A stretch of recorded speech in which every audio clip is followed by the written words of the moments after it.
In this country, when anybody mentions universities described as great, Princeton is included.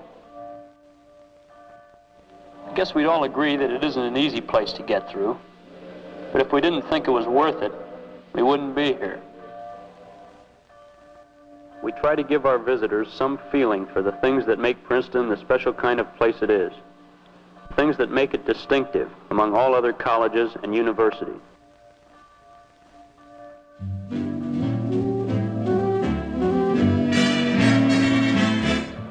If there's anything distinctive about Princeton, it's eating clubs. Though there have been a total of 18 over the years, 11 remain active today. Eating clubs date back to 1877, and it all started with a group of unsatisfied sophomores. Unhappy with the food and activity options on and around campus, they rented a couple of rooms in a nearby brownstone called Ivy Hall. The sophomores pitched in to set up a kitchen, hire some cooks, and kept themselves entertained by procuring a billiard table. The space was a hit among students, and by 1879, it was officially called the Ivy Hall Eating Club. Over the next 50 years, the rest of the clubs were born. Eating clubs are independent, private institutions with no formal ties to the university. Students have the choice to join during the spring semester of their sophomore year, and these clubs serve as spaces for students to eat, study, let loose, and most importantly, connect with their fellow club members. Prospect Avenue, or the street as students call it, is lined with eating clubs. Each club boasts a unique architectural style, and each club attracts different types of students for membership. There is one eating club, however, that sits on Washington Street away from the rest. And that's Terrace.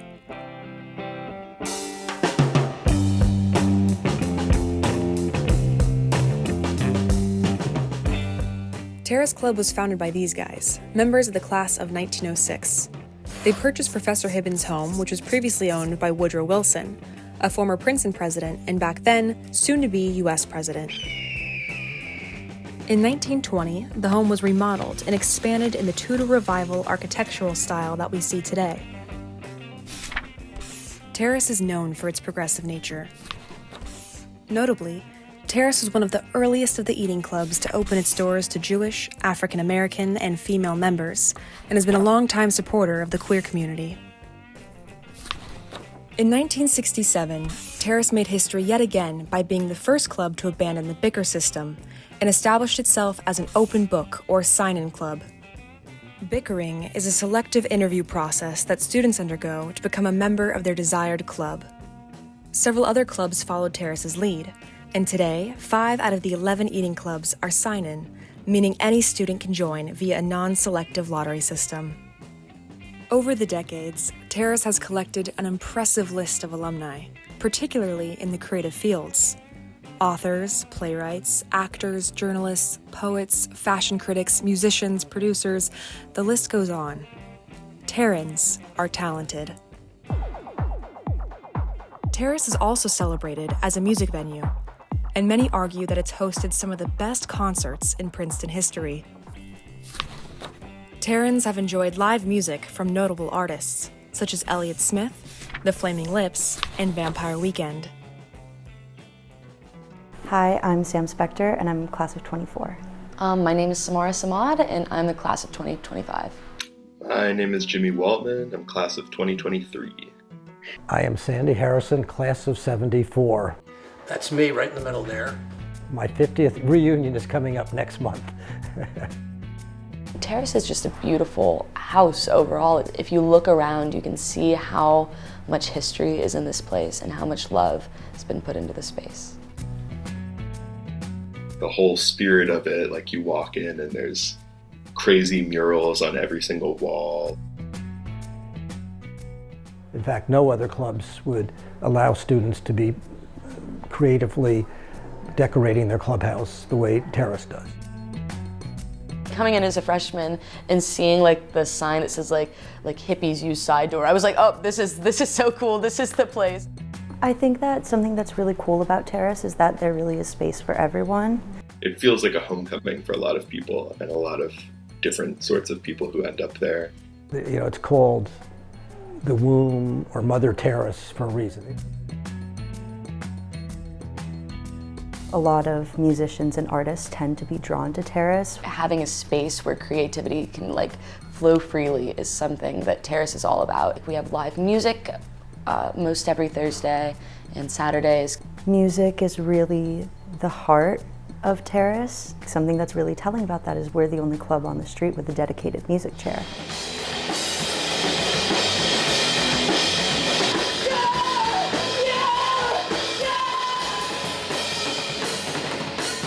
For hip hop and indie rock and just students getting bands together, Terrace is really the place. Some people think that Terrace Club is the premier small music venue in the state of New Jersey, which is a remarkable thing to say considering it's not a place that sells tickets.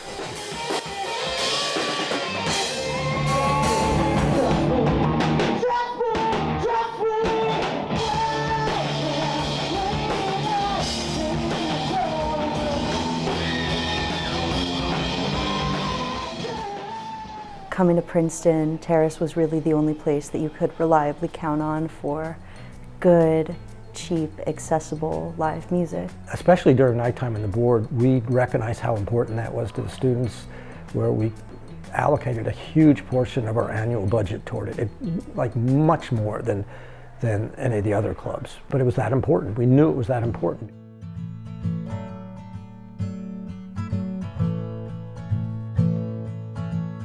I really care about this place. I really think it's special, and it's been a safe haven for me here at Princeton. At Terrace, it's this is the kids left alone to do their stuff and not have anybody perceiving them or judging them or whatever. And so it feels like it really fills an important role. We have solarium sessions, which are a Terrace staple, and it's like an MTV unplugged, chill type of night in our solarium, where people can come through, play songs with friends, or spoken word poetry. I'm really proud of the solarium sessions. I think that was kind of my baby. It was something an idea that I'd come up with. Let's kind of have a little campfire, community, intimate moment. And it's just so lovely and supportive. It's so vulnerable. Everyone, welcome to Solarium Sessions. We'll take care of that. You stay a kid. Stay a little baby girl.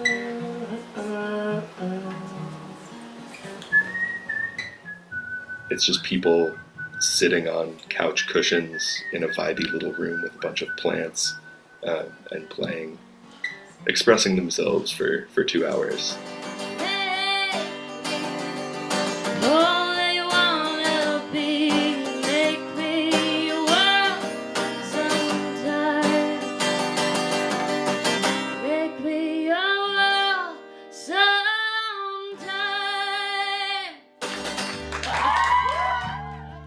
That's what Terrace really is. It's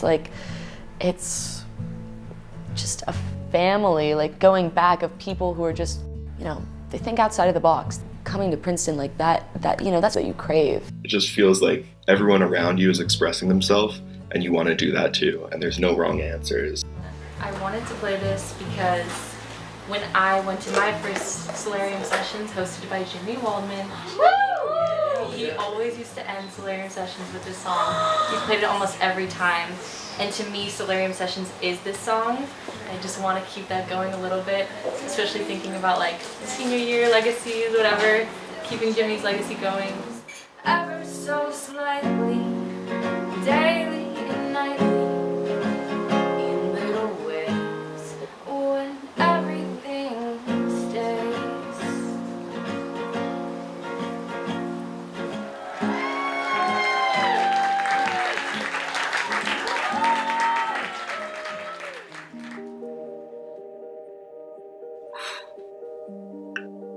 Dang, again, I could pick so many. What comes to mind is the end of reunions last year, which was when I was relieved of my duties as a music chair, because the next one, Sam Spector, had taken over. And it's a really strange time. You'll know it when you get there, when you graduate, and you have this big end of year party, and then you realize that it's kind of the end.